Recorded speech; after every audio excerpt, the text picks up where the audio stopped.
Aujourd'hui, la principale actualité vient du secteur de Pokrovsk. Ici, sous des bombardements incessants, les forces russes ont lancé une attaque à haut risque visant à traverser Myrhorod pour piéger les défenseurs ukrainiens dans le secteur sud. Mais alors que le brouillard s'abattait sur les ruines, les marines ukrainiens sont intervenus en silence et ont encerclé l'unité d'assaut isolée, transformant le pari audacieux de la Russie en une défaite humiliante. Au moment où les forces ukrainiennes ont achevé leur retrait de la partie sud de Myrhorod, les troupes russes ont intensifié leurs assauts sur les flancs, tentant une dernière fois de réaliser l'encerclement qu'elles avaient déjà publiquement revendiqué comme accompli.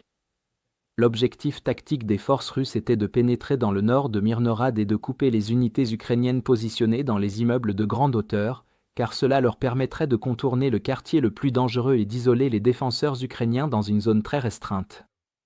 Cela laisserait les Ukrainiens à l'intérieur sans ligne de communication terrestre, ce qui signifie que seuls les drones pourraient les ravitailler.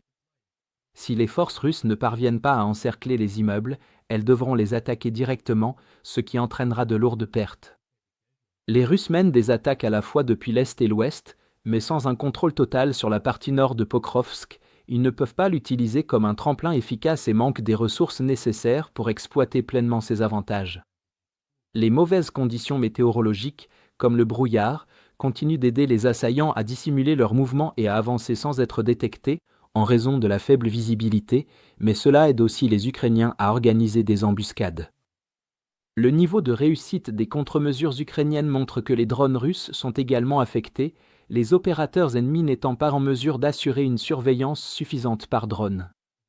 Afin de soutenir les opérations terrestres et de briser la défense ukrainienne, les Russes bombardent sans relâche Myrhorod et Pokrovsk avec environ 15 000 obus par jour, toutes les attaques étant précédées de barrages préparatoires intenses.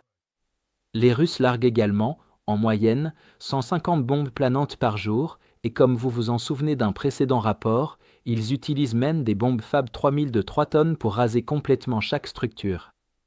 En conséquence, il ne reste pas un seul bâtiment intact à Myrhorod, une ville qui comptait avant la guerre seulement 48 000 habitants. Les immeubles de grande hauteur tiennent encore debout, malgré les frappes continues, mais tous ont déjà subi des dégâts, ce qui compromet leur efficacité en tant que bastion défensif. Ce niveau de dévastation a ouvert des brèches dans les lignes défensives ukrainiennes, que les unités russes ont rapidement exploitées lors de leur dernière poussée pour pénétrer plus profondément au cœur de la ville. Les forces russes ont en outre tiré parti de leur point d'appui dans la partie nord-est de la ville, l'utilisant comme tremplin pour de nouvelles attaques et sortant de leurs abris dès que le brouillard s'installait dans les rues. 80% de ces infiltrés sont généralement repérés en périphérie grâce à la forte présence de drones ukrainiens au-dessus, mais au milieu du rythme effréné des assauts, une unité russe a réussi à passer inaperçue. Des images géolocalisées montrent 4 soldats russes tentant d'établir une position à l'intérieur d'un bâtiment sans toit et en ruine, situé dans le centre de Myrhorod.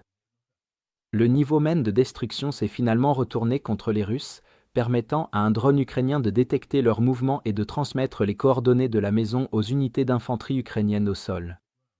Les marines ukrainiens ont également profité du brouillard pour se déplacer et encercler l'équipe russe, qui opérait manifestement à l'aveugle, sans aucun soutien aérien de drone.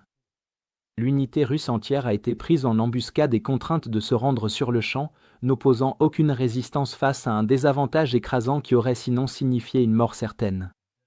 Conscients du caractère désespéré de leur situation, les soldats sont sortis de leur abri les mains en l'air, se rendant aux troupes ukrainiennes.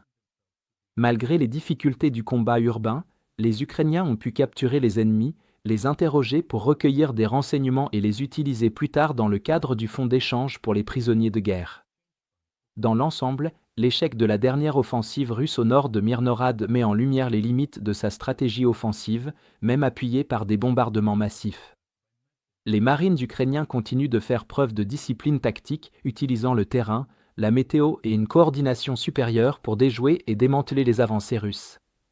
Cet affrontement met encore plus en évidence l'écart grandissant entre les déclarations russes sur le champ de bataille et leur capacité réelle à obtenir des percées, en particulier dans des environnements urbains complexes comme Myrhorod. Et enfin, nous lançons officiellement notre plus grande promotion du Black Friday avec 60% de réduction.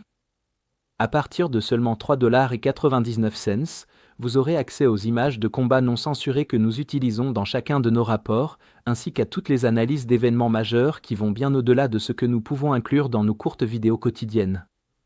Troisièmement, vous débloquerez notre outil Timeline Builder, le tout premier système au monde alimenté par l'intelligence artificielle, conçu pour relier les informations en temps réel. Quatrièmement, et c'est le plus important, vous aurez accès à nos outils avancés d'analyse de l'actualité qui vous offriront une vision complète du cycle de l'information, des analyses détaillées du sentiment des récits et des études de tendance pour révéler les thèmes et événements les plus importants. Et enfin, vous recevrez toutes nos mises à jour stratégiques exclusives sur la guerre en Ukraine. Si vous souhaitiez soutenir nos efforts mais n'en aviez pas encore eu l'occasion, c'est le moment idéal pour sauter le pas et faire une vraie différence. Alors, cliquez sur le lien dans la description pour devenir membre exclusif de notre communauté. Je remercie sincèrement tous ceux qui nous ont rejoints, votre soutien compte énormément pour nous.